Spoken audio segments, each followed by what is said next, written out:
la défaite du Standard de Liège du côté de Sclessin, 2-1. Thomas, tu souffles déjà. Ouais. J'ai même pas encore posé la question.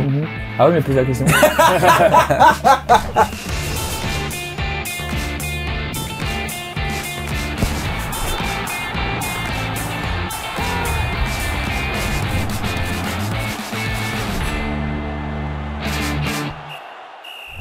Parler ballon sérieusement sans se prendre au sérieux, c'est toujours mieux. Bienvenue dans un nouvel épisode du Clubhouse Football Time. On commence direct pour un très grand merci à vous. Un très grand merci parce que le dernier épisode, il a cartonné. Il a cartonné grâce à vous, grâce aussi à la présence de notre nouveau consultant. On est très content de l'avoir dans la maison, Felice Matsu, et surtout grâce aussi au talent. Bon, Quentin n'était pas là, donc il va falloir faire les meilleures stats avec toi, Quentin. Je sais que t'es un challenger. Je sais que toi, t'es là vraiment pour augmenter tout ce qui est performance et tout. Tu le prends comme un défi, on est d'accord? Bien sûr, on essaye. Hein.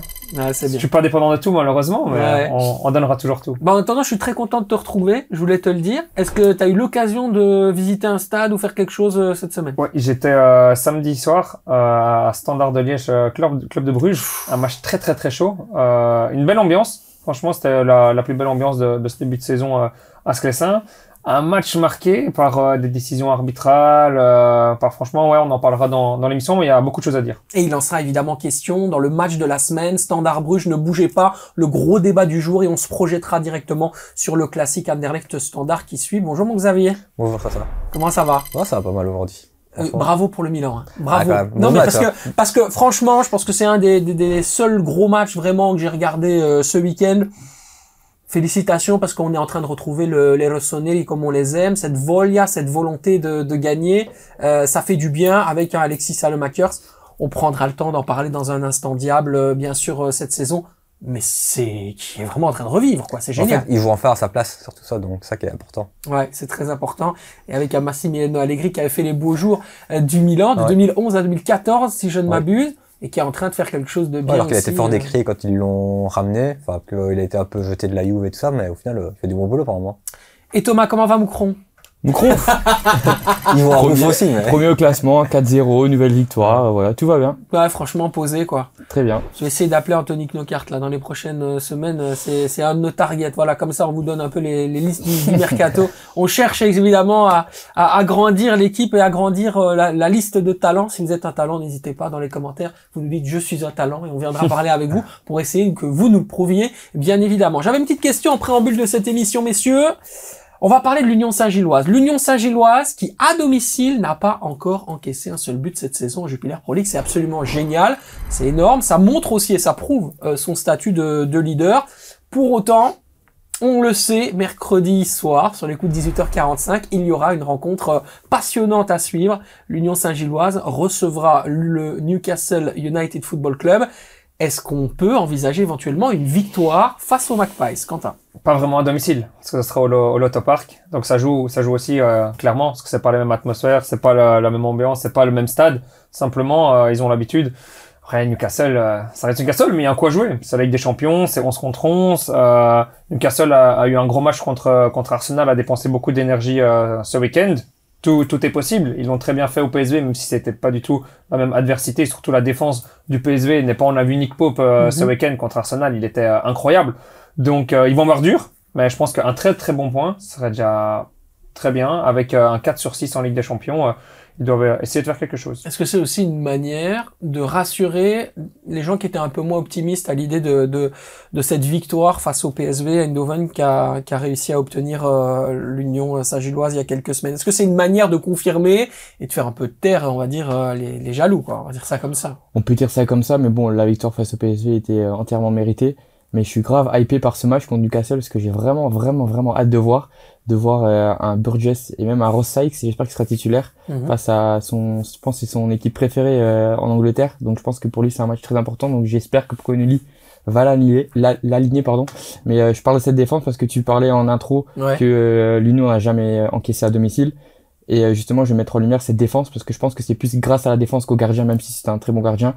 Mais il doit pas sortir des gros arrêts par match. C'est vraiment la défense qui est vraiment à un niveau incroyable cette saison, je trouve. Ouais, Burgess qui est toujours, Ouais, selon toujours, les moments dans la saison, sous courant alternatif. Cette fois-ci, il est vraiment dans son sur-régime. Il est très haut dans son niveau déjà dès le début de la saison.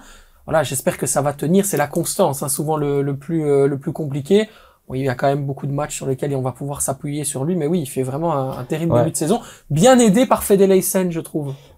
Mais qui est pour moi un défenseur à très gros potentiel. Très gros potentiel, mais moi je suis plus partant pour voir un Ross Sykes dans le trio défensif. Je préfère Ross Sykes parce qu'il amène énormément de danger sur les corners, tout comme Burgess. C'est vraiment, quand on regarde tous les matchs que Ross Sykes a joué, tu vois vraiment, sur tous les phases arrêtées, ce mec est présent, il amène un danger qu'un autre joueur n'amène pas dans le rectangle, je trouve. Il est vraiment très impressionnant. Donc la meilleure défense de l'Union, c'est Ross Sykes, Burgess et pour moi, McAllister. Ouais. Pour moi, c'est le meilleur trio défensif, mais je sais que beaucoup sont plus pour Leisen, mais moi je préfère Ross Sykes.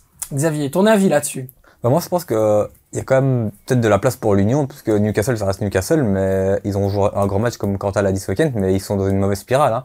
15e de première ligue, 6 points sur 18, donc ça tourne pas là-bas. Et de l'autre côté, l'Union, t'as une équipe où vraiment tout leur réussit, tout fonctionne bien, tout tourne dans leur sens, donc aller chercher un point ou peut-être les 3 points, ça reste possible. T'as une équipe qui est en forme, contre une équipe qui va mal.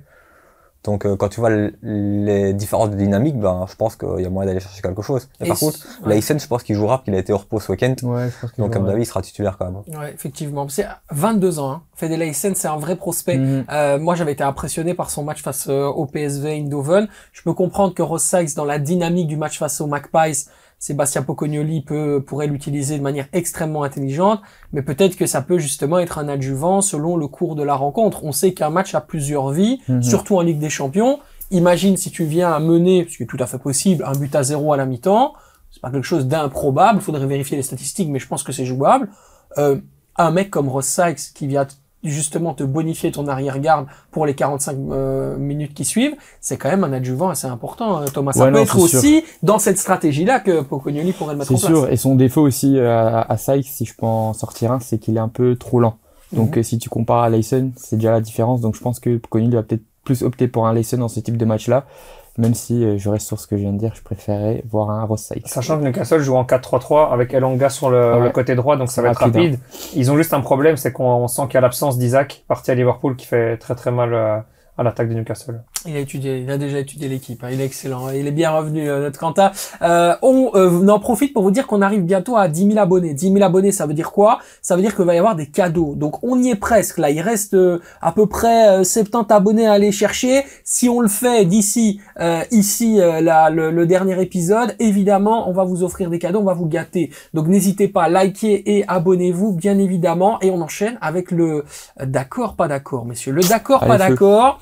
Où là, eh bien, on va entrer un peu dans le deep, dans le cœur de cette Jupiler Pro League, dans le cœur de ces équipes dont on parle pas souvent, qui sont pas nécessairement les head targets, les cibles préférentielles de l'émission, mais il s'est passé quelque chose d'assez intéressant. Il y a eu le derby limbourgeois cette semaine. Alors la question, ou plutôt la phrase, est la suivante.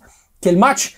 Après 2 défaites d'affilée en JPL, Thorsten Fink a sauvé sa tête en offrant au KRC Genk une 22e victoire dans l'histoire du derby limbourgeois entre le KRC Genk donc et le STVV. Est-ce qu'on est d'accord ou pas d'accord avec cette phrase? Thorsten Fink a-t-il sauvé sa tête à la suite de cette 22e victoire dans l'histoire? Entièrement d'accord. On est entièrement d'accord. Je suis d'accord aussi. On est entièrement d'accord. Moi, je suis à moitié d'accord. Alors, mais je vais dire maintenant, mais malheureusement, je suis à moitié d'accord. Voilà, moi je n'aime pas les moitiés plats, moitié vides. À un moment donné dans la vie, voilà, tu l'as fait évidemment parce que tu veux respecter la consigne. Merci Xavier. On est d'accord. Il n'est pas passé loin au niveau du stress et de la pression au-dessus de lui, notre ami Thorsten Fink. La carte rouge joue en sa faveur et le but annulé joue entièrement en sa faveur. Surtout le but annulé, ouais. Surtout le but annulé parce que je pense que s'il perd le match-là, surtout que c'est très important pour les deux clubs, tu perds ce match-là, je pense que c'est terminé pour lui. Il a vraiment beaucoup de chance et tu le vois de toute façon à la fin du match. Quand il célèbre cette victoire, tu sens son soulagement parce qu'il savait que s'il perdait, c'était terminé pour lui. Ouais, je suis d'accord avec Thomas. Même lui, il avait dit après la victoire, la belle victoire aux Rangers, aussi aidé par une carte rouge des Rangers. Il avait dit, je préfère gagner contre Saint-Tron que cette victoire-ci contre les Rangers. Donc, il savait l'importance de cette rencontre.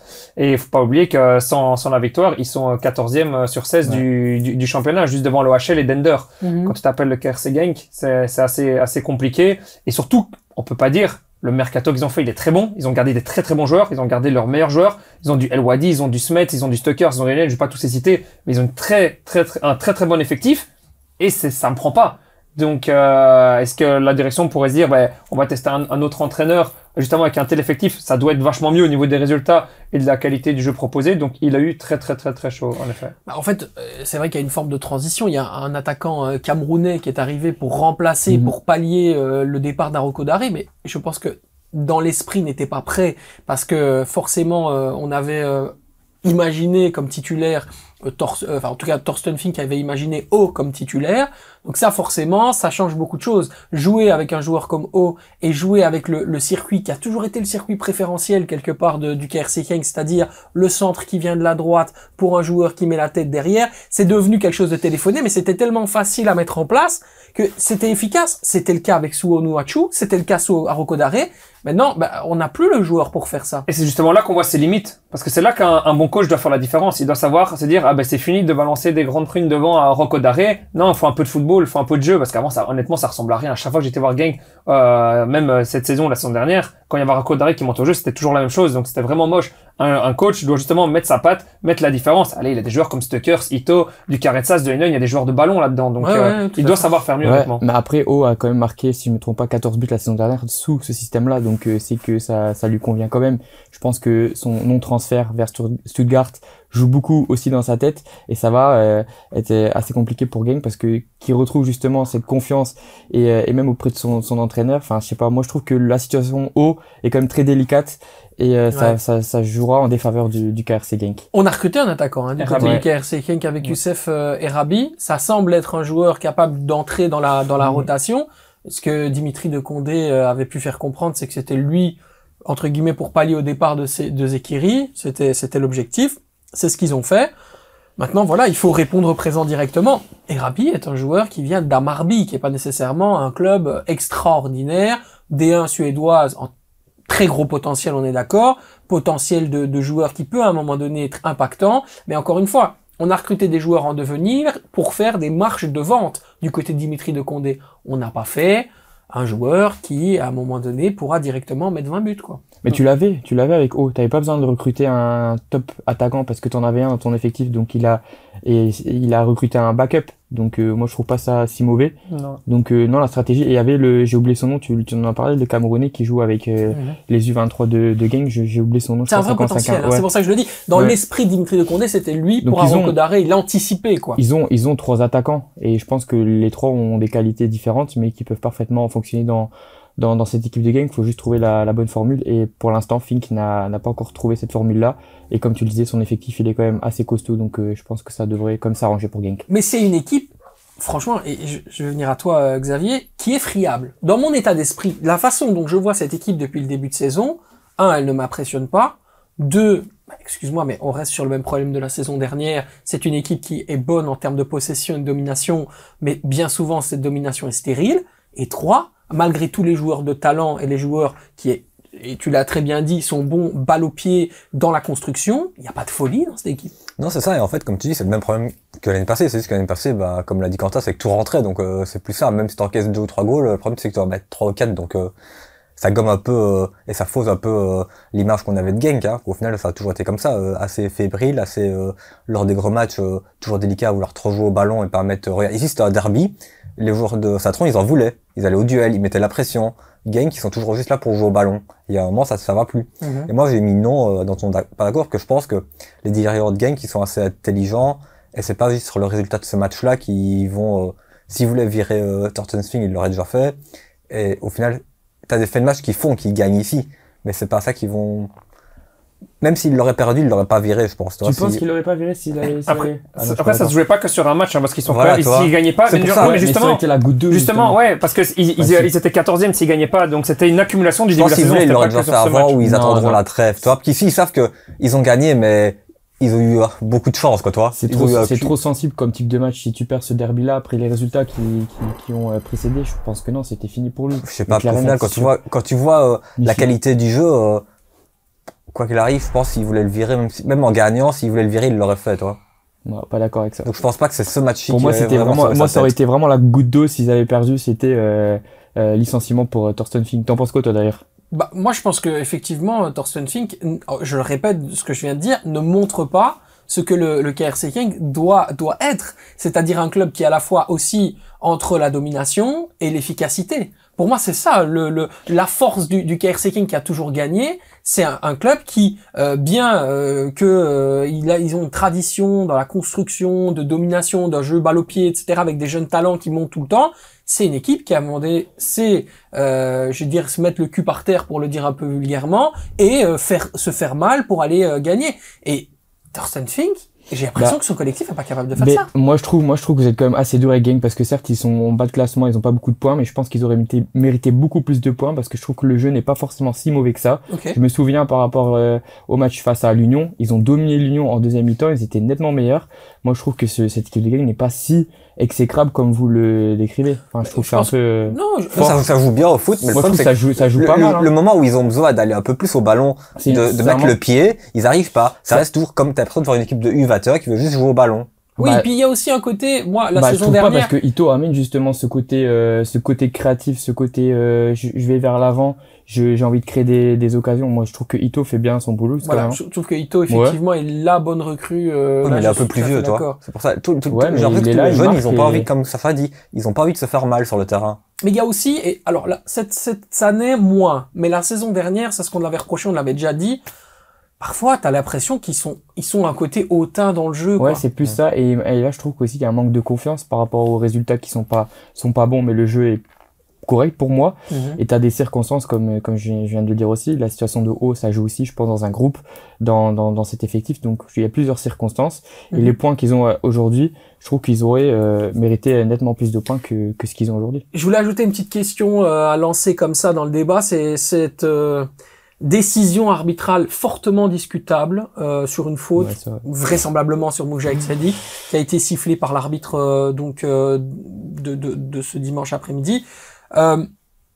Bon, au regard de l'action, au regard du temps qu'il a pris pour pouvoir se décider, et la façon dont ça pouvait complètement orienter totalement la rencontre au moment où ça a eu lieu, ce 2-0 là, que Saint-Tron devait logiquement obtenir. Est-ce que vraiment, genre, c'était décisif dans la rencontre? Derrière, le Genk n'aurait pas pu revenir? Ouais, non, c'est largement. T'as à domicile, te mènes 2-0 dans un derby, ça change tout le match. Honnêtement, ça change tout le match. C'est clairement une décision arbitrale qui a un impact énorme. Donc Saint-Tron, c'est ça ma relance, peut s'estimer justement volé. Ah oui, clairement. On est d'accord. Par contre, tu as parlé du temps que l'arbitre avait pris pour prendre cette décision. Je trouve qu'elle est quand même justifiée parce que moi, même perso, j'ai revu le ralenti. Je pense que j'ai eu besoin 10 fois pour vraiment savoir ce qui s'était réellement passé dans cette phase-là. Donc ça, c'est justifié le temps.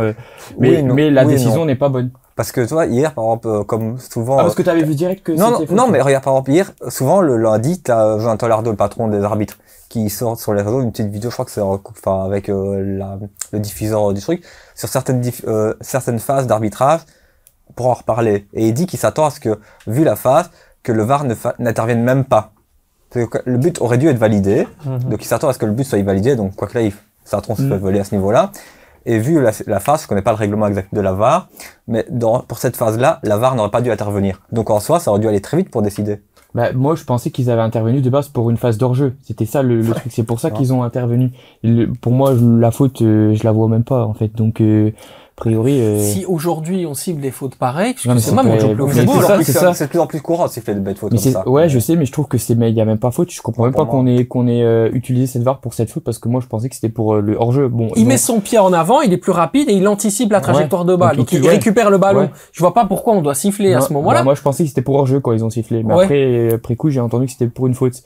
Mais la faute, je la vois absolument pas. Non. Donc non, ils ont été volés, hein. Saint-Tron, ça c'est sûr. Et comme il disait Quentin, si c'est 2-0, c'est terminé pour Genk. Ouais, en tout cas Saint-Tron et Wouter Vanken l'avait dit, il a fait comprendre clairement que c'était un scandale. Il y a eu un arrêt aussi pendant le match. Enfin, il s'est passé plein de trucs à cause des supporters de Genk, beaucoup de tension. On parle de cette phase-là, mais la rouge de Van Elden, pour moi, il y a pas rouge non plus. Certes, tu mets pied en avant, je suis d'accord, mais tu touches le ballon, tu touches pas la cheville, tu touches juste le pied. Donc a priori, quand tu revois la phase, pour moi, il y a pas rouge. Ouais, en tout cas, c'est forcément un match qui a laissé beaucoup de traces dont on devait parler forcément cette semaine. Vous avez toujours vos pancartes, c'est très bien, on va pouvoir partir sur le deuxième sujet. Deux défaites consécutives d'ailleurs, malgré le bloc collectif globalement bien organisé des Carolo, le Sporting Charleroi manque cruellement de folie et de créativité. Ça, on en a parlé un petit peu tous les deux en coulisses. Quentin, est-ce qu'on est d'accord ou pas d'accord avec cette phrase? Oui, forcément. Non, du côté de Thomas, supporter, évidemment, grand ami de Mehdi Bayat. Et Xavier, qui est tout à fait d'accord. Depuis la semaine dernière, il est en train de me protéger Charleroi. Déjà, tu perds contre les Ultra-Game, tu repères derrière contre Malines. Et on est sur un avocat à col blanc. La prochaine fois, je t'achèterai la toque. Il n'y a pas de problème. Pas de soucis, si tu veux, la prochaine fois, je m'habille en zèbre. Hein, il y a le maillot qui est là, si tu veux. Si tu veux, tu peux le mettre. Prends le maillot. C'est ce qu'on va faire. Repose-moi ta question telle que tu l'as posée. La question en tant que telle, c'est pas une question, c'est une phrase. Je vais te la dire. 2 défaites consécutives, malgré le bloc collectif globalement bien organisé, Charleroi manque cruellement de folie et de créativité. Donc moi, tu n'es pas d'accord avec le fait qu'il manque de créativité et de folie? Non, pour moi, ça ne manque pas de créativité et de folie, parce que quand on compare avec la saison précédente, tu vois un Patrick Fluke. Moi, je suis désolé, c'est un ailier fantastique avec plein de créativité justement, ce qu'on n'avait pas la saison dernière. Tu parles de créativité face le match précédent qu'ils ont perdu face à Malines, il n'y avait pas Guiagon, tu n'avais pas Titraoui. Quand tu n'as pas Titraoui ni Guiagon, c'est de la créativité que tu n'as pas. Donc que tu ne peux pas proposer. Donc je suis désolé sur ce match-là, certes, OK, il y avait peut-être un manque de créativité, mais dans sa globalité, j'ai du mal à parler. Dans sa globalité, dans sa globalité. C'est pour ça, dans sa globalité, Charleroi ne manque pas de créativité. Tu as Fluck, Titraoui, Guiagon. Ce sont d'excellents joueurs avec beaucoup de créativité, justement, je trouve. Mais quand on compare avec ce qu'on a vu du côté de Malines, avec un Miron van Brederode quand même à gauche, et des joueurs qui ont quand même une forme d'impulsion. Alors c'est peut-être le coaching de Rick Demil qui à moi ne me va pas, mais je trouve qu'il y a quand même trop peu de libre arbitre dans ce milieu de terrain. Il y a trop peu de mecs qui prennent des initiatives. C'est ça que je veux dire. Parce que moi je suis désolé, le milieu de terrain de Charleroi sans Titraoui, il n'y a pas de milieu de terrain, il n'y a même pas de backup. Donc à ce niveau-là, tu dis que je suis un fervent supporter ou avocat de Bayat, mais son mercato au milieu de terrain, c'est complètement raté. Il y a pas de backup, donc tu peux pas positionner un autre joueur à la place de Titraoui, je trouve, parce que tu as perdu Zorgan, tu l'as pas forcément remplacé. Donc à ce moment-là, tu as fait une erreur dans ce mercato. Donc pour moi, c'est ça l'erreur de Charleroi. Et il y a le joueur, la norvégien qui est remplacé, mais comme ça remplace Heyman, ça. Oui, mais il est censé. C'est ton 10. C'est ça que je veux dire. C'est ton 10, c'est censé être ton maestro qui doit justement créer des actions, parce que on va pas se le cacher, Scheidler, ça va être le pur neuf qui aura besoin de ballons et qui va devoir les mettre au fond avec sa tête et son gabarit. Et t'as un Bernier qui est censé faire des différences sur le côté. Mais vous en avez pas parlé. Moi, je trouve que c'est le secteur défensif. Il a vraiment pas été bon. Le placement qu'on voit sur les goals ou les occasions que Malines s'est créé. La défense, elle était vraiment pas alignée. Ouzou et tout, ils étaient complètement à la rue défensivement. Charleroi, il me rassure pas du tout. Ouais. Et globalement, tu étais donc d'accord avec cette phrase. Tu trouves aussi qu'il y a plus, ça manque de fluidité. Un Napoléon Ramsas, créativité. Un Napoléon Ramsas doit être ce numéro 10, doit être ce maestro qui doit apporter ce qu'il n'apporte pas encore. Mais tu le trouves mauvais, Ramsas? Non. C'est pour ça, il n'apporte pas encore. Donc, je pense qu'il va pouvoir le faire. Ok. D'accord avec toi. Moi, je suis plus d'accord avec Quentin et Thomas, mais surtout, le problème, sur ce match-up, comme l'a dit Thomas, il te manque Titraoui et Guiagon. Sans eux, ça fait fort vide. S'ils étaient là, quand tu regardes l'effectif de Charleroi, il y a de la créativité, il y a tout ce que tu veux, mais quand tu vois les joueurs disponibles à l'heure actuelle, elle y est pas. Il manque ces 2 joueurs-là. Ouais. Tu ne peux pas proposer quelque chose que tu ne peux pas proposer parce que tu n'as pas les moyens ni les capacités pour le faire. Après, à domicile, je pense que tu peux mieux proposer. Cette question sur le match face à Malines, je suis d'accord. De manière générale, je ne suis pas d'accord. Là, ça fait quand même 2 matchs d'affilée. Guiagon n'était pas là non plus.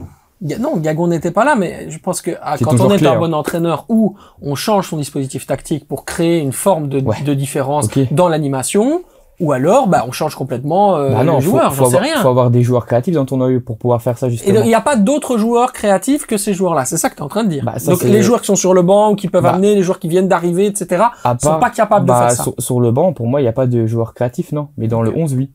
Et attention, parce que ce week-end, ils vont dans une équipe de la Gantoise qui reprend de la vie. Donc, on va potentiellement être sur un 0/9 pour Charleroi. Et on a eu justement la déclaration de Rick Demil que justement cette double défaite va peut-être remettre un peu les idées claires sur pas mal de personnes du côté de Charleroi. Je sais pas qui visait, comme quoi il faut clairement pas viser les playoffs 1, il faudrait essayer d'être dans les playoffs 2. Oui, mais j'ai l'impression que, excusez-moi, mais moi ce discours-là, il commence à m'irriter parce que chaque année, c'est pour pareil. se sauver un peu. Ouais, c'est la même blague. Alors, Alors, ce qui est bien, c'est que chaque année, c'est de plus en plus court le laps de temps où on ressort ce discours-là. C'est la dernière année. C'est-à-dire qu'il y a un laps. Non, mais c'est ça. Au début de l'année, c'est on va jouer les playoffs 1, on a une équipe dynamique, ça y est, on va le faire, on y croit, machin. Et de plus en plus, au départ, la saison dernière, c'était à partir de la 12e, 13e journée. Maintenant, c'est à la 8e. Enfin, je veux dire, à un moment donné, il faut se calmer, quoi. À chaque fois, c'est la même chose à Charleroi, Xavier. C'est pareil. À chaque fois. On démarre avec des ambitions et après quelques journées seulement, on abaisse ses ambitions. Pourquoi ce club ne progresse pas? Que c'est compliqué dans le sens où tu vends toujours tes meilleurs joueurs, ce qui est normal parce qu'il y a beaucoup de clubs de foot en Belgique financièrement ils doivent le faire, et puis tu les remplaces par des promesses ou des joueurs qui t'espèrent qu'ils vont performer. Mais comme l'a dit Quentin, Ramsas il est peut-être très bon, mais il va peut-être lui falloir un an pour être bon et performer.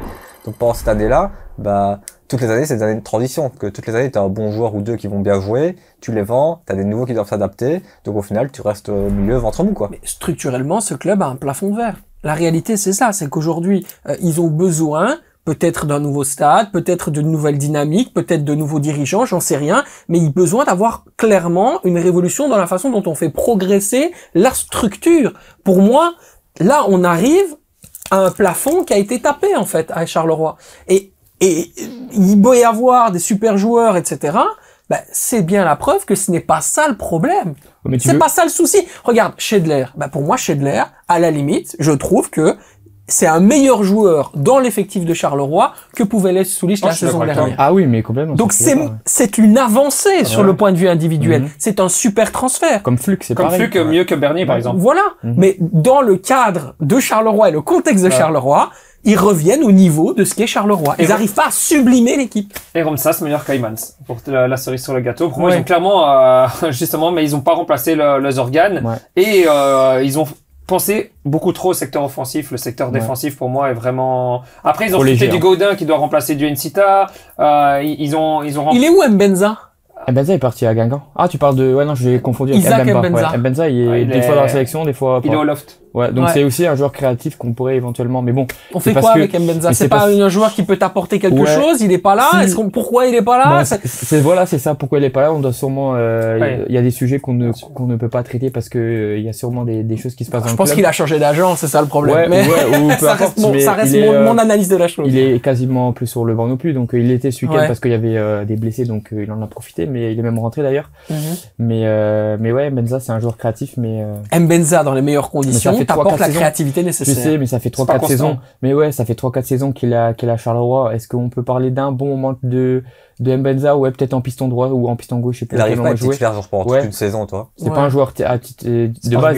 Mais quand il entre en jeu, il a une patte droite, les amis. Je me rappelle de coup franc qu'il a mis la saison dernière. C'est pas constant. Ouais, mais c'est un joueur qui peut t'apporter ce dont tu as besoin dans une rencontre à un moment donné d'une rencontre. Un match, c'est 90 minutes. Un match, c'est plusieurs vies à l'intérieur d'une même arène. Donc c'est pas 45 minutes et ça y est, en fait le match il est terminé. Tu le sais beaucoup mieux que moi, Thomas. À un moment donné, ces joueurs-là doivent pouvoir être impliqués dans le projet. Ouais, pour le moment, ils ne le sont pas. Mais justement, peut-être que lui, il se contente pas du fait d'être remplaçant, il veut être un titulaire et ça, c'est peut-être son comportement qui ne plaît pas du côté de Rick Demul. C'est une possibilité. C'est possible. Il a peut-être aussi été mis de côté parce qu'il a changé d'agent.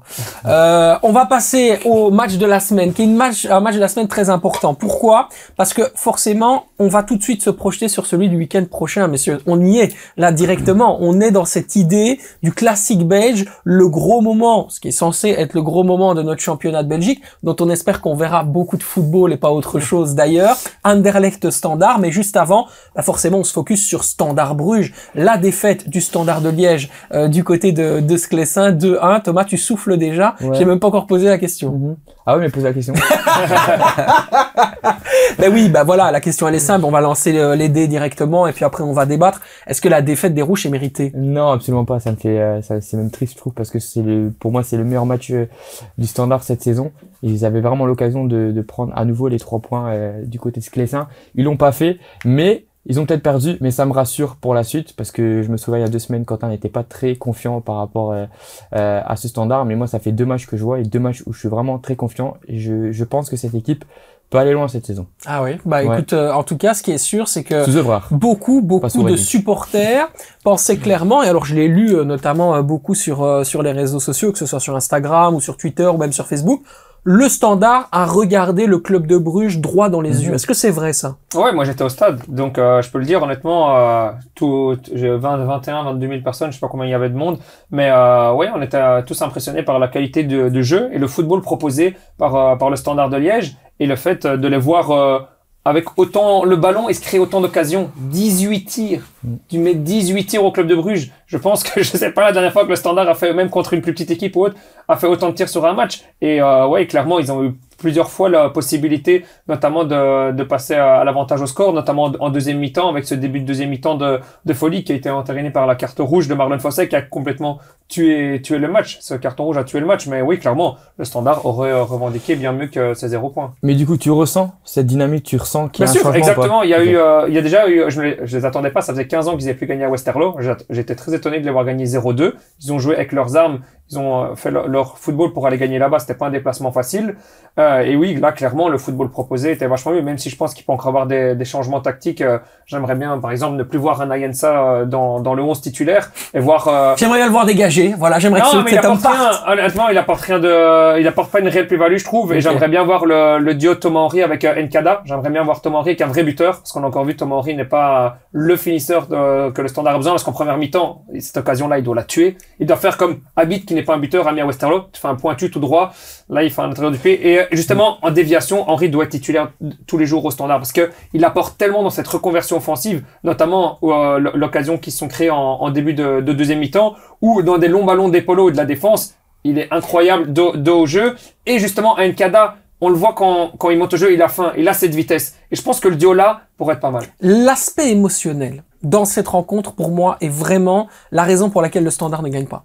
C'est-à-dire que la façon dont les joueurs Bien sûr. n'ont pas le sang-froid nécessaire au moment où ils vivent l'action pour pouvoir finir, il y a un moment donné où dans une action de but pour un buteur ou pour un ailier ou pour n'importe quel joueur offensif ou même défensif mais qui se crée une occasion, le temps doit s'arrêter. Il doit y avoir un moment où l'espace-temps devient plus long et on arrive à terminer l'action. Bah, Ils sont tous en folie, les joueurs du Standard. Mais il faut qu'ils gardent à un moment donné un petit peu de calme au moment de gérer l'action. S'ils le font, ils gagnent le match. Ah, mais bah oui, clairement, mais clairement. ils l'ont fait. Le but de Saïd, pour moi, il garde son calme. On va y venir sur Rafik Isaï. Je parle de Ouais. l'emprise collective et l'état d'esprit collectif. Ok, ah ouais, tu parles, ouais. Je Non, pense ouais, que De tu manière parles- générale. Tom Henry doit tuer cette action. Solis, il a clairement sorti Marlon Fossey de son match. Ça, on l'a Ouais. clairement vu. Je sais pas si à la télé ça s'est vu comme ça, mais il fait une simulation. Il va se plaindre auprès de Marlon Fossey. 1 minute après, il revient de vengeance. Il le tacle. Là, l'arbitre, clairement, il doit mettre au moins une jaune. Et l'arbitre dit, il joue le ballon. Marlon Fossey sort de son match. Après, Marco Ilaï Maritra sort aussi de son match. On a vu à la fin Karamoko qui sort de son match. Clairement, les Brugeois l'ont joué à l'expérience et au vice. Ils l'ont clairement joué au vice. Ouais, ouais. Et c'est ça qui a fait sortir les Standardmen de leur match et que, justement, Bruges gagne à cette fin de match. Grosse envie aussi, hein. Ça c'est intéressant à voir. C'est certain qu'un match comme ça, les supporters du Standard sortent en disant bah en fait c'est bien, on a tout donné, machin bazar. Mais moi je préférerais qu'ils sortent en étant contents de la victoire. Là, Bah, ils sont juste contents de l'attitude. Bah non, bah Alors justement. qu'il y a possibilité de faire plus, de montrer plus. Il y avait possibilité Ouais. de faire autre chose qu'une défaite dans ce match. Bah moi, dans la situation actuelle du Standard, je suis plus content de voir les supporters contents de pas perdre, mais de voir que leur équipe ont tout donné et qu'ils prennent pas les 3 points, qu'ils soient contents, qu'ils prennent les 3 points et que le match a été mauvais, parce que c'est ce qu'on dit depuis des années maintenant. Le Standard, il joue plus, c'est pas on n'a pas le niveau affiché qu'on souhaiterait d'un Standard. Là aujourd'hui, je veux pas dire qu'on se rapproche, mais on va dans la bonne direction. Et ça me rend heureux, je trouve. Enfin, je trouve ça cool pour le Standard, ouais. Ah bah surtout quand tu vois il y a quelques semaines, hein, quand tu vois le match qu'ils ont proposé, l'attitude des joueurs quand ils ont joué contre le Cercle Ouais. il y a 3-4 semaines, où t'as l'impression que tu te demandais s'il y avait Ouais, des cônes c'est sur le ça, terrain ou c'est des ça. joueurs. Mhm. Quand tu vois ici Ça a rien un à match voir, où les joueurs ont envie, qui essayent de faire quelque chose, bah pour les supporters, bon même si le résultat est pas là, bah T'es quand même content de voir que tes joueurs, maintenant, ils se bougent un peu, quoi. Il y a toujours une grosse différence, hein. C'est Standard contre un gros club. Soumir Saretnic, souvenez-nous, on a la mémoire courte, hein. Ils ont joué contre le KRC Genk, ils les ont battus 2-1 à domicile, et ils ont très bien joué. On s'est tous dit, mais c'est quoi ce Standard qui a joué contre Genk, qui a gagné 2-1? Et ici, encore une fois, ils jouent contre un gros club, ils jouent bien. Et c'est toujours le problème du Standard, c'est contre les gros clubs, je sais pas ce qui se passe, je sais pas comment ça se fait. Il y a une implication générale. C'est incroyable de choisir ces matchs comme ça, où je sais pas comment ça se fait, mais avoir une telle différence contre les grosses équipes, et avoir une telle différence contre les plus petites équipes sans leur manquer de respect, c'est le jour et la nuit. Ouais, c'est clair. Alors, ne vous inquiétez pas si vous entendez des petits bruits par-ci par-là pendant notre discussion. C'est juste qu'il y a des travaux qui sont juste au-dessus du studio. Voilà, c'est comme ça peut arriver. C'est le jeu. Mais on va continuer à débattre. Et d'ailleurs, avec une question bien simple, et je vais la poser à Xavier. On parle beaucoup des raisons qui auraient pu permettre au Standard de gagner. Il y a une des raisons aussi qui aurait pu permettre au Standard de ne pas perdre. Ce carton rouge de Marlon Fossé, est-ce qu'il est responsable de la défaite? Pour moi, oui, dans le sens que c'est même pas le carton. Ok, le carton rouge, déjà, aller mettre son pied dans le rectangle adverse. Sur une phase défensive, tu essayes de défendre, tu peux encore plus ou moins comprendre. Mais là, dans le rectangle adverse, je comprends pas pourquoi tu te jettes comme ça. Et l'autre chose, c'est que, regarde la phase du 1-1 de Bruges. C'est qui le fautif? C'est la même personne, hein.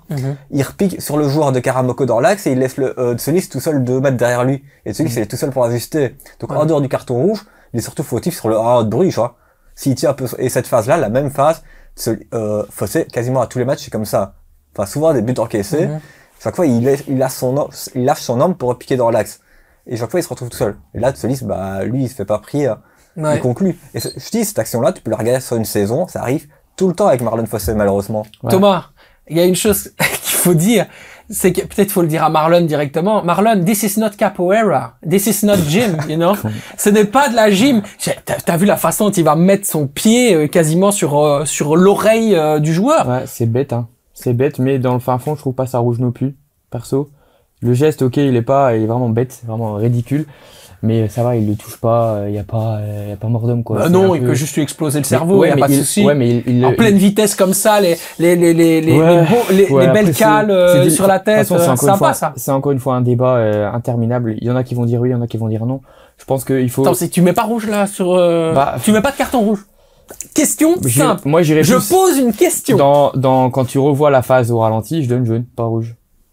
Ah ouais, là, je suis soufflé. T'es aussi ou pas? Non, moi je donne rouge pour la dangerosité du mouvement, mais il le prend pas de la semaine. Ouais, encore heureux, parce que sinon il l'aurait tué. Mais souvenez-vous, Mehdi Karchela n'avait pas avec contre Genk, ça n'avait pas été rouge. Enfin, je veux dire, pourquoi il va au duel aussi, lui? Il voit qu'il arrive Fossé. Non, mais il doit pas aller avec son pied là. Il doit pas aller avec son pied là. C'est une erreur professionnelle. C'est ce que j'ai dit, c'est un geste ridicule. Mais quand tu revois la face, pour moi, je donne pas rouge, je donne jaune. D'accord, ok, très bien. Mais par contre, comme tu disais, au ralenti ou à vitesse réelle? Bah, à vitesse réelle, ouais, t'as plus tendance à donner rouge, je suis d'accord. Merci, très bien. Non, mais tu réponds à la question, c'est super, je t'adore, Thomas, t'es quelqu'un de génial. Ouais, bref. Merci. De toute façon, j'ai dit, c'est le genre de débat vraiment interminable. Ah, bah oui, c'est clair. Mais on va aborder d'autres choses, t'inquiète pas, dans quelques instants. Moi, c'est plus le niveau de Fossé que j'ai envie de discuter. Moi, ce joueur-là, je l'aime bien, il a une bonne mentalité. Surcoté en tant qu'arrière droit, mais en tant que piston, je le trouve excellent. Je l'aime beaucoup en tant que piston, mon arrière droit. Je suis pas fan. Je préférais voir un Messatou que t'as dans ton noyau, mais que tu peux plus utiliser en arrière droit. Même à Lorenz. Ouais. Surcoté dans un système à 4, très bon dans un système à 3. C'est ça que tu dis. Je le préfère en piston que en arrière droit. D'accord. Parce que je le trouve moins bon défensivement, en fait. Je trouve il a pas l'esprit, regarde, tu vois, une phase comme ça, enfin, tu devrais pas la faire. C'est un geste d'attaquant, justement. Tu vas chercher la balle. Enfin, je trouve qu'il a pas la mentalité défensive, enfin la bonne en tout cas. C'est ce qui lui manque pour jouer un petit peu plus haut, Quentin. Ouais, bien sûr, je suis d'accord avec Thomas et aussi Xavier, parce que l'erreur sur le goal du 1-1, c'est inadmissible. C'est inadmissible à ce niveau-là. Tu vois que Karamoko, il a son homme. Sur le début de la phase, t'es sur Tselis. Et après, genre, il réfléchit pas. Il fonce comme ça vers l'axe. Bah, du coup, l'autre, il est seul. Non, honnêtement, c'est inadmissible à ce niveau-là de faire ces erreurs-là. C'est pas la première, ce sera sûrement pas la dernière. Donc, ouais, c'est le capitaine. Donc, il partira pas du 11. Donc, avant, oui, il était mis en piston. Maintenant, il joue en 4 en défense. Donc, vu que c'est le capitaine, c'est chaud de le mettre sur le banc. Peut-être la bonne solution serait de le vendre en janvier. Et t'as des joueurs comme Henry Lorenz, ou une future recrue qui peuvent apporter plus, je trouve. Si vous vous inquiétez du fait qu'on n'ait pas parlé du but magnifique et de la prestation de Rafiki Saïd, c'est normal. On en parlera un petit peu plus tard dans l'émission, dans une autre séquence, et on ira évidemment un peu plus en détail. On en parlera tous ensemble parce qu'effectivement, il a fait une très très belle rencontre. Mais tout de suite, on se plonge sur cet Anderlecht Standard.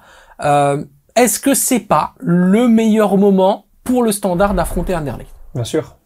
C'est maintenant. Parce que c'est un Anderlecht qui joue très mal. C'est un Standard qui monte en puissance. Après, ça se joue au Lotto Park.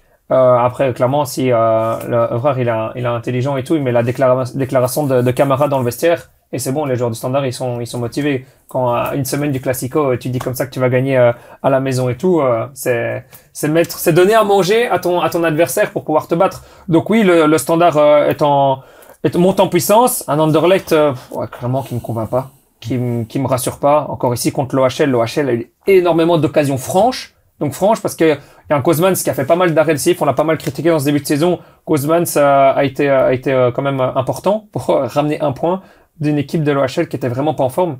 Donc oui, le Standard, après ça joue au Lotto Park, donc de base ils sont favoris, mais un nul ou une victoire du Standard, je ne serais pas surpris. D'autant qu'Anderlecht n'est pas en confiance. Sur les 10 derniers matchs qu'ils ont disputés, ils ont gagné 2 fois. Ouais, non, mais c'est sûr, pour moi c'est victoire du Standard ce week-end. C'est vraiment l'occasion rêvée. C'est sûr. Ouais, pour moi, le Standard va prendre les 3 points. Okay. Et de toute manière, mon petit jeu qui va suivre après ce débat-là va vous confirmer et vous montrer justement que le Standard est en train de progresser ou peut-être que Anderlecht est en train de régresser. Donc, vous allez voir. C'est vraiment un débat intéressant. On va en parler après. Je t'écoute, du coup. On en commence non, on va demander à Xavier son avis, mais je voulais que tu prolonges ton analyse sur pourquoi c'est le meilleur moment. Mais si tu as des analyses derrière sur le happening, il n'y a pas de souci. On y viendra. L'effet choc que le Standard a produit avec le licenciement de Rednich et avec Vincent Evrard. Avec Vincent Evrard. Déjà, on voit un effet. Il y a cet effet-là. C'est quand même assez récent. Ça fait que 2 matchs qu'il est là. 3 matchs, pardon, parce qu'il avait perdu face à Louvain aussi. Il y en a 3. Donc, non, le Standard est en confiance, tu vois une vraie progression dans le jeu. Anderlecht justement c'est l'inverse, il y a 0 confiance, il n'y a pas de progression dans le jeu, c'est très stérile, c'est très faible. Il y a des choix aussi qui m'interpellent encore et toujours. Saliba, même si je trouve qu'il a un potentiel, mais ça devrait pas être un titulaire. Tu sors ton meilleur milieu de terrain un de tes meilleurs milieux de terrain qui pourrait vraiment progresser avec le temps. Je parle de Lansana, je comprends pas que ce joueur se retrouve aujourd'hui sur le banc. Xavier, est-ce que actuellement tu rejoins les propos qui sont tenus, c'est-à-dire que le Standard est favori de la confrontation du week-end prochain face à Anderlecht? Oui, clairement, parce qu'ils ont montré des très belles choses ce week-end. Ils ont pu battre le club de Bruges et Anderlecht, c'est un peu à la peine, quoi. Le seul avantage pour Anderlecht, c'est qu'ils jouent à domicile. Donc peut-être que ça va les aider, mais ça aurait été à Sclessin, à 100% le Standard gagné. Ici, bon, c'est un peu plus mitigé, mais je pense que c'est le bon moment pour le Standard pour aller chercher les 3 points Anderlecht. Et on va verser aussi sur le positif à Anderlecht parce que il y a certainement des choses que vous voulez garder du match face à OHL ou est-ce qu'on jette tout? Oui, Angulo, pour moi c'est le joueur qui essaye de montrer un peu des choses, tenter 2-3 choses. Un Kozmans qui a fait des arrêts, qui retrouve un peu de la confiance. Après, je les ai trouvés je sais pas si vous avez l'image de Ikwemezi qui va au duel avec Lucas Hey sur une balle en profondeur. C'est affolant, honnêtement ça m'a choqué. Ah oui, il s'est fait balader. Ça m'a choqué de le voir perdre un duel physique comme ça et du coup de perdre ton 1 contre 1 et il arrive face à face avec le gardien. Enfin, je comprends pas. C'est ce manque d'envie, ce manque de motivation, ce manque de hargne. Tu joues contre Anderlecht, un défenseur central, excuse-moi. Mais même si Ikwemezi, ok, il est physique et tout, mais au moins du répondant et va au duel. Moi, ça m'a choqué ce genre d'action. Et ça veut aussi dire que ça va être plus profond. Ça montre comme quoi il y a des joueurs qui sont pas prêts pour jouer Anderlecht. Mais c'est ça, franchement, la charnière centrale de Anderlecht, je trouve que c'est une des plus faibles de notre championnat. Hein. Mais vraiment, un Kana, c'est affligeant. J'aime pas du tout. Hein. Franchement, ça fait pas Anderlecht, genre. D'autant que Marco Kana n'est pas un défenseur central. Oui, on le rappelle, voilà. Mais il faut pas oublier que ce joueur Kana avait été dans les U23, oubliettes, on ne savait même pas qu'il existait encore. Il revient à la surface, même si il fait son match, il fait son truc, mais c'est pas au niveau d'Anderlecht qu'on espère. Ton analyse, elle est super intéressante et je vais rester avec toi parce qu'elle pose la question de la responsabilité de Besnikazi. Parce qu'aujourd'hui, Lucas Hey est un défenseur pour jouer à 3. Il joue à 2. Tu l'as dit, Marco Kana, enfin on vient de le dire, Marco Kana est un milieu défensif de formation, il joue un défenseur central. c'est quand même lui le responsable de mettre les joueurs sur l'équipe. Bah après, t'as pas forcément non. beaucoup, Non, t'as beaucoup de Keita que t'as recruté qui est blessé. ouais.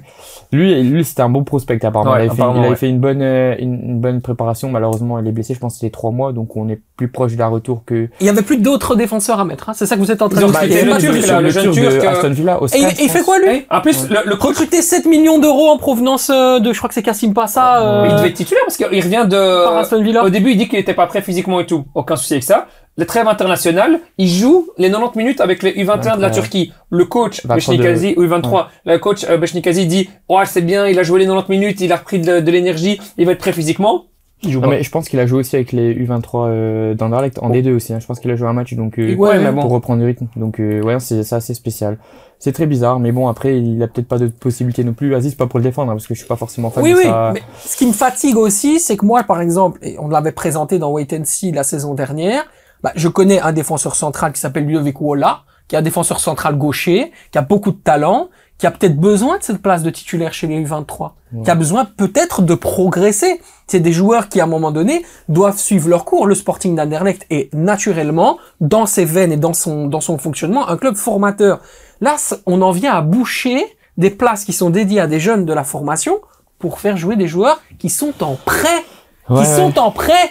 C'est pas bon, ça. C'est pas le Sporting d'Anderlecht que j'aime et c'est pas le Sporting d'Anderlecht auquel je pense que la plupart des supporters se reconnaissent. Non, là on est vraiment sur un effectif quand même assez faible, un des plus faibles je pense des dernières saisons. On râlait souvent sur un De Bast Vertonghen, mais au final quand on voit Eikana aujourd'hui, ça fait mal au cœur quand même. Ouais, franchement oui, parce que c'est vrai qu'on se plaignait énormément de la défense d'Anderlecht. Mais au final...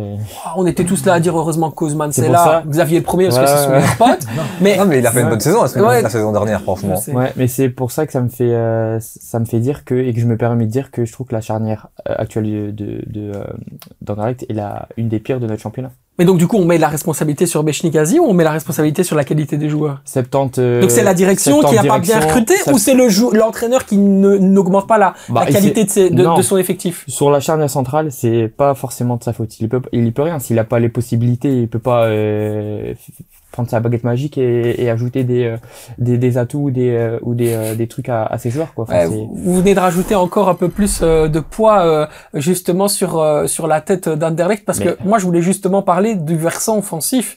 Pour moi, ça manque, mais criamment d'allant, d'envie, de quelque chose. À l'image du but de Vasquez. Je veux dire, genou, pied, genou, tête, pied, genou, c'est la danse, quoi. C'est super sympa, on s'amuse. Ouais, mais après, et à un moment donné, Anderlecht, c'est pas ce genre de match, s'il vous plaît, quoi. Non, mais après, t'as quand même Angulo. C'est le seul qui est, et t'as parlé de Angulo Kozemans, mais faut pas oublier aussi De Cat que je trouve vraiment très intéressant. Il est jeune encore, il a vraiment une belle marge de progression, qui va partir pendant un mois avec les U17 de... Pourrait partir avec moins de Ouais, donc c'est vraiment les 3 joueurs que je mettrais en lumière du côté d'Anderlecht, mais c'est tout. De Cat et Angulo, c'est incroyable la façon dont d'une saison à l'autre un joueur peut complètement être transfiguré. Il a la confiance du coach. Pour le cas, il faut le dire, le coach l'a clairement défendu, il l'a déjà valorisé en après-match et tout, donc on le voit, il est transformé. Il avait des possibilités de partir au mercato. Il est finalement resté et c'est une bonne chose pour Anderlecht. Parce que quand on voit les incertitudes, Stroikens qui fait un bon match avant et puis après maintenant qui est annoncé blessé, un Torgen Hazard qui s'échauffe et puis qui se blesse au match d'avant, qui ne joue plus. Il y a beaucoup d'incertitudes dans ce secteur offensif. Bertaccini, je ne sais pas quand est-ce qu'il va revenir. Dans 2 semaines. J'ai la solution. Faudrait peut-être recruter Selim Amala.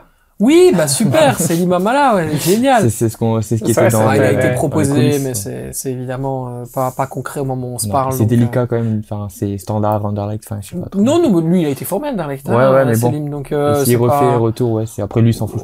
Je pense qu'il s'en fout et je pense qu'il a une très belle offre du côté des Émirats qu'il souhaite pouvoir aller solliciter. Donc voilà, pour le moment, en tout cas, c'est pas quelque chose de concret.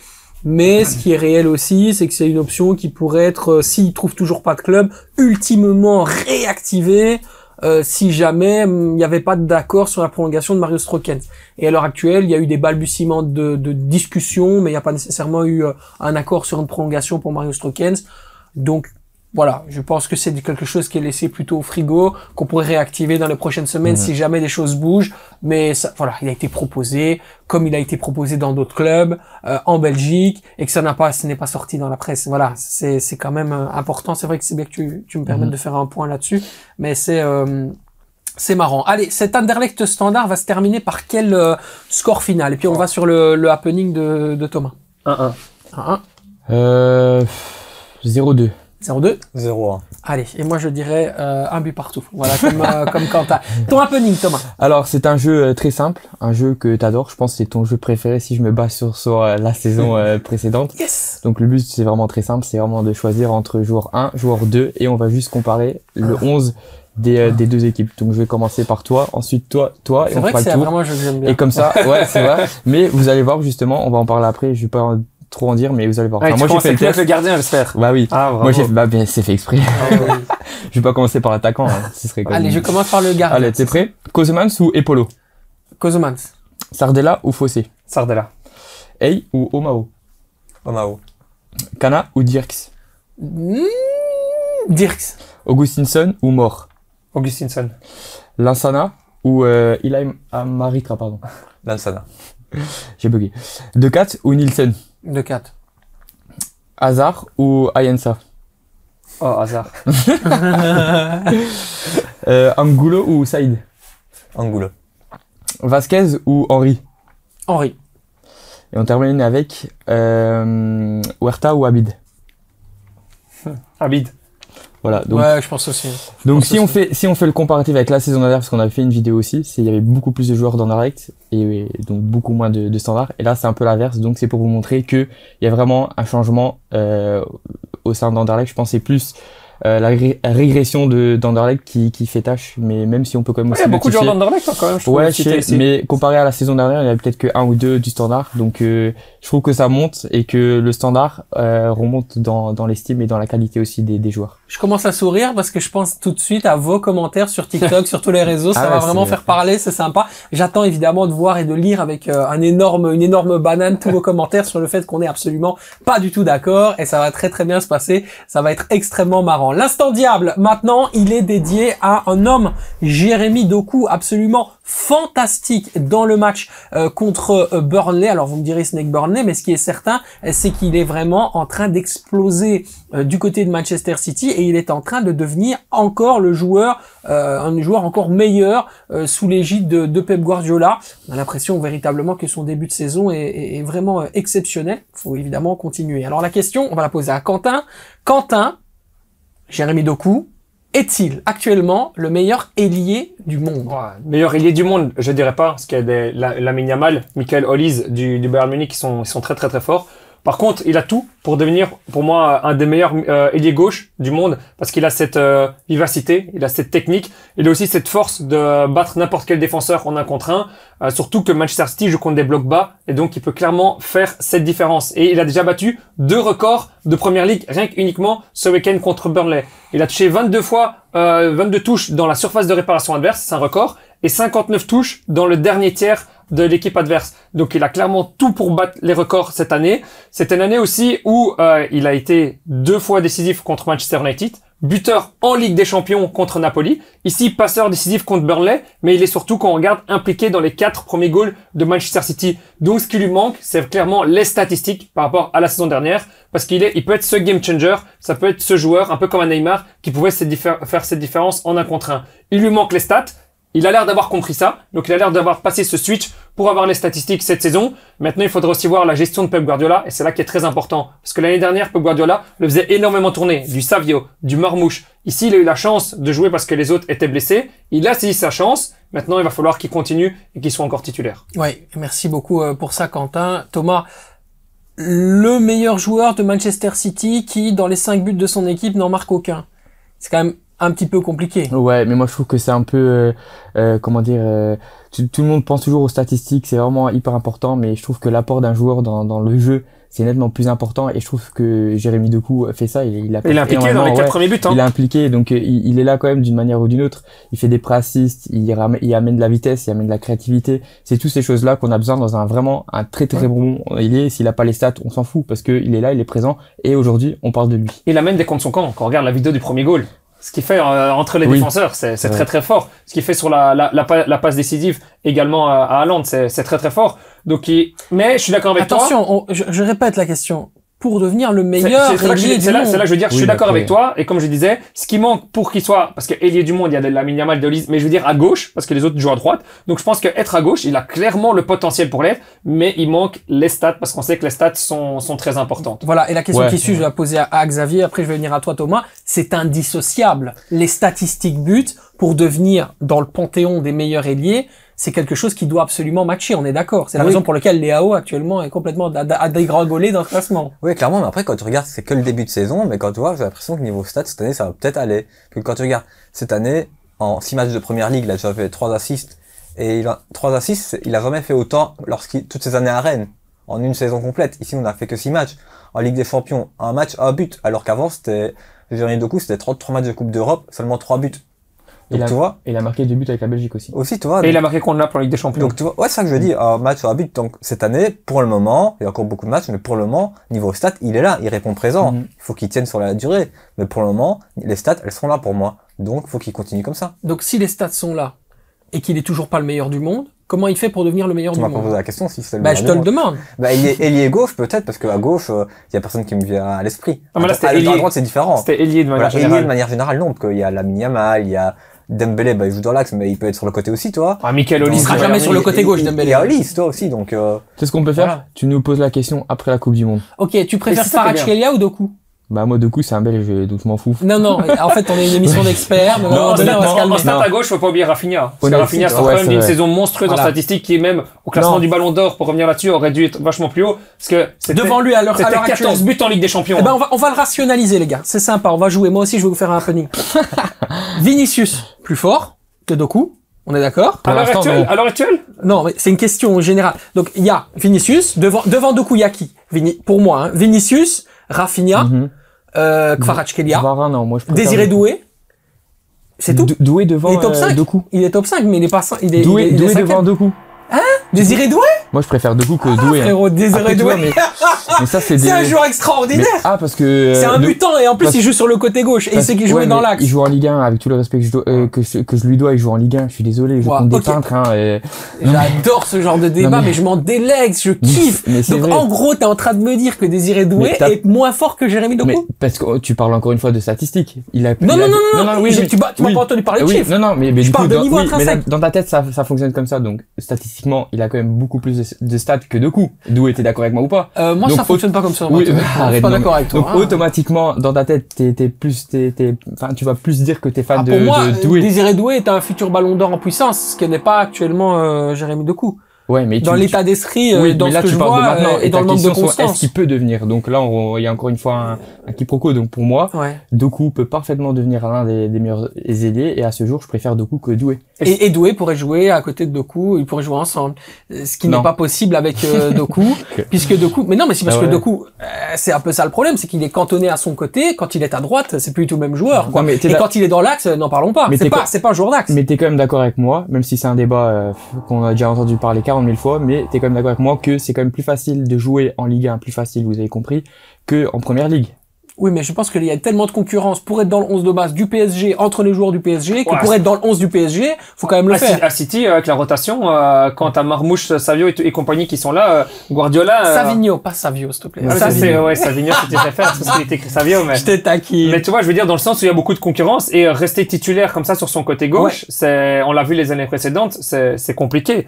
Donc, après, pour Qui revenir... est plus fort que Doku? Allez, je te pose la question à toi. Moi, Bah, je Rafinha, vous- Rafinha. Rafinha, ouais. Pour moi, ça, c'est Rafinha. C'est tout? Mais le problème, c'est la culture de l'instant. Est-ce qu'on parle à l'heure actuelle? Y a pas de jugement, hein, c'est Vinicius juste une n'est pas en question. forme. Ok. Désiré Doué est blessé. Et Guevara est légèrement blessé et n'est pas bon dans les statistiques. Donc, si on parle à l'heure actuelle sur les 2 derniers mois, Doku est meilleur, oui, mais c'est sur les 2 derniers mois. Si on parle clairement de potentiel, je suis d'accord avec toi que Désiré Doué a un potentiel monstrueux. Maintenant, je suis aussi d'accord avec Thomas que j'aimerais bien le voir dans un autre championnat. Je relis ma question, c'est actuellement, hein. Actuellement? Donc, Actuellement, Rafinha est plus fort. Qui est plus fort? Rafinha, je même C'est dans tout la liste que lui. Mais par contre, je vais revenir sur ce que tu dis. Donc, si Doué joue à Manchester City, tu penses qu'il aura le même impact que Doku? Il aura plus d'impact. Ok, Parce bon, on qu'il va est voir. beaucoup Je plus suis fort curieux en de termes de voir. potentiel. Allez. Pour moi, le prochain ballon d'or français, ce sera Désiré Doué, parce que c'est un phénomène. Ok. Enfin, ça fait longtemps qu'on n'a pas vu un Bon, joueur après, aussi ouais, fort. c'est- Mais voilà, ça c'est mon ressenti football. Il y a pas, c'est pas argumenté après, avec ouais, des c'est stats. ça, C'est juste un feeling. C'est ton avis. Mais voilà. Donc, Rafinha, c'est Que tout? Rafinha, Juste ouais. Rafinha Ouais, au-dessus? je reste sur Rafinha. Xavier? Vraiment Rafinha aussi.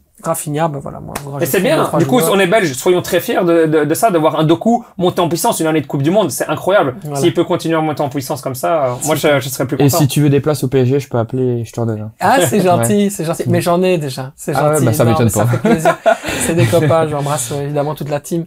Non, mais voilà. Fichak Kvaratskhelia, évidemment, lui peut aller dormir. Je ne je le sais vois pas. pas Mais noter. pour moi, il est blessé. Bah, T'as Ouais, personne c'est ça. demandé On dit actuellement, actuellement, dans ses stats, Ok. il est pas en forme. C'est bon, c'est bon. On va passer au Football Time Award, les amis. Football Time Award, avec forcément nos joueurs de la semaine. Ça va nous permettre de parler du joueur dont on a parlé en préambule dans le match de la semaine entre le Standard et le club de Bruges. C'est évidemment Rafiki Saïd.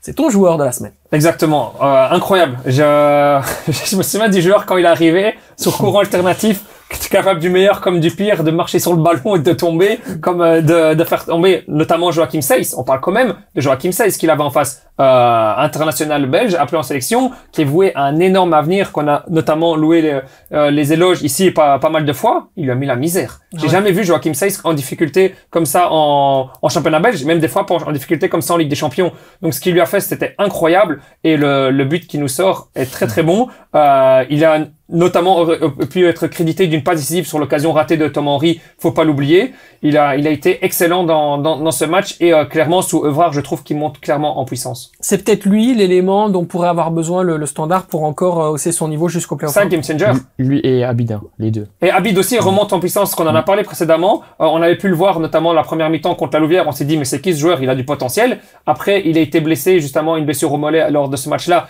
Il est dur à revenir. Il est revenu un peu en difficulté. Et ici, on a notamment vu contre Westerlo, un but, une passe décisive. Ici, notamment sur l'action qui fait la contre-attaque avec la passe pour Ayensa, ça aurait mérité mieux. C'est bien, c'est que le Standard a justement sur les deux côtés des joueurs qui peuvent faire la différence enfin. Et donc ça va porter un plus. Donc du coup, on reste à deux derrière et on ne change pas son système. Mais oui, Et on continue avec des ailiers. Et donc Abid à droite et Rafiki Saïd à gauche. Exactement. Et tu mets Thomas Henry avec Nkada devant. Et t'as justement deux milieux de terrain. Mais là, tu vas jouer en 4-2-2-2. Non, tu joues en 4-4-2. Parce que il joue en MDG. Tu dois les faire jouer un secteur plus haut, donc ils doivent être dans la zone de finition. Rafiki Saïd, il est meilleur quand il doit jouer un petit peu plus haut. Mais ici, c'est ce qu'ils ont joué ce week-end. Ils ont joué en 4-4-1-1 avec Ayensa en 10 et Henry devant. Et pour moi, tu joues en 4-4-2 à plat. C'est comme ça que le Standard, dans la bonne époque, était très très fort. Et t'as justement ces deux milieux de terrain qui sont capables d'abattre les kilomètres, de faire la faute nécessaire, d'aller au duel. Ils ont cet impact, ces deux milieux de terrain-là. Donc, le Standard a potentiellement un très bon 11. Et avec Rafiki Saïd à 100%, le Standard peut aller en play-off. Oui ou non? Toute l'équipe. Ça dépend pas que Est-ce que c'est lui l'élément clutch? Non. C'est ça que je veux dire. Est-ce que c'est lui qui va décider si, comme la saison dernière, Dolberg décidait si l'Anderlecht gagnait ou pas? On peut pas être dans la culture de l'instant parce qu'il a sorti un très bon match comme ça, parce que c'est le joueur qui maintenant peut passer à côté de son match 2 fois, donc j'attends confirmation. Très bien. Ton joueur de la semaine, c'était la surprise. Hein. Évidemment, personne ne le savait. Comme d'habitude, à chaque fois, il fait chier avec ça, mais on l'aime. Allez. C'est aussi un ailier. C'était sa première titularisation. Van Brederode. Du côté oui, super match. Ouais, du côté de Malines, donc un très beau but et un bel assist, donc ça mérite les 2 points. C'est le joueur de la ZD Alkmaar, hein, c'est ça? Ouais, qui est venu, qui est arrivé en fin de mercato. Ouais, super talent. Excellent. Il avait été bon déjà lors de son prêt à Düsseldorf la saison dernière, mais n'avait pas pu se positionner. Alors ce qui est génial, c'est que Malines avait vraiment saisi l'opportunité en toute fin de mercato. Il n'y croyait pas, hein. Il ne croyait pas pouvoir le faire. Et puis finalement, ils se sont retrouvés avec le dossier. Ils se sont dit, oui, mais enfin, on n'a pas vraiment prévu de le faire, mais il est tellement fort, il est disponible, on vient de nous le proposer. Ok, c'est une opportunité à saisir de marché, on le fait. Ouais. Il va apporter un vrai le plus. Remplaçant de Storm. Ouais, c'est ça, bon remplacement pour Storm, c'est ce que j'allais dire. Ouais. Xavier, ton joueur de la semaine. C'est un joueur qui arrive en fin de mercato aussi, mais c'est Skora, c'est encore comme il y a 2 semaines, je pense. Simplement, ça fait déjà 2 joueurs de gants. La semaine dernière, c'était Wilfried Damgard. Ouais, 3. Wow. Il a un abonnement. Et je vais il a des actions là-bas. À mon avis, lui, il a un abonnement. À mon avis, lui, il avait hésité avec Skora aussi, mais moi aussi, j'ai hésité. Voilà, tu vois, au final, il n'y a rien à dire. Voilà, ce week-end, un but de passe décisif appliqué sur 3 des 4 buts de Gand. Franchement, depuis qu'il est arrivé à Gand, c'est déjà, je pense qu'il a été décisif 4 fois en 4 matchs. Il fait la différence, ouais. On a parlé cette semaine, obligé, un de nous 4 devait le prendre. Il n'avait pas encore été pris, donc non, on a parlé on a parlé de Kadri, mais il faut vraiment aussi mentionner Skoras et Kadri, c'est vraiment 2 excellents transferts du côté de Gand, et ça va vraiment les faire monter en puissance. Et puis moi je vais donner mon joueur de la semaine à Romeo Vermaat qui a été tout simplement décisif dès son entrée en jeu. Il a fait la différence comme il devait le faire. Je pense que c'est un joueur qui n'a pas besoin de 100 000 occasions pour pouvoir terminer les actions. C'est pas nécessairement le type de joueur extraordinaire à voir dans un jeu, mais qu'est-ce qu'il est important, qu'est-ce qu'il va courir, qu'est-ce qu'il va aller piétiner un petit peu les semelles adverses pour aller chercher ce petit ballon difficile qui à un moment donné va te permettre de récupérer et derrière d'aller faire l'action décisive. C'est des joueurs importants dans un collectif. Et Romeo Vermaat, évidemment, petit clin d'œil à son papa qui lui aussi avait marqué du côté de Sclessin. Donc voilà, il a fait un petit clin d'œil. On le voyait d'ailleurs très heureux. Son père était en tribune. Voilà un petit peu de quoi nous rappeler de très très bons souvenirs. Voilà, on va partir sur le classement général, Thomas. Classement, ouais. Il y avait Peano premier, là, il est rejoint par Géry Afrier, donc ça fait Delou en tête. Assez étonnant, enfin étonnant non parce que c'est des bons joueurs, ils ont fait des bonnes prestations, mais on voit que les loups votent beaucoup sur notre voilà, il y a une belle communauté. On va encore reparler des loups évidemment. La semaine prochaine, je vous promets, on fait un sujet sur les loups. On sait que vous aimez beaucoup effectivement nous écouter, nous regarder par rapport à ça. C'est toujours un plaisir. D'ailleurs, n'oubliez pas sur X et sur Instagram, votez pour votre joueur de la semaine. Ce sera donc soit Skoras, soit Rafiki Saïd, soit Van Brederode. Je ne voulais pas faire d'erreur sur le spelling. Et puis évidemment Romeo Vermaat. À vous de faire le choix comme d'habitude. Il me reste à vous remercier messieurs, merci beaucoup Xavier. Avec plaisir. Merci mon Thomas, merci Quentin comme d'habitude. Vous likez, vous abonnez, on est presque aux 10 000. N'oubliez pas, à 10 000 il y a des cadeaux. Prenez soin de vous, à la semaine prochaine. Ciao ciao.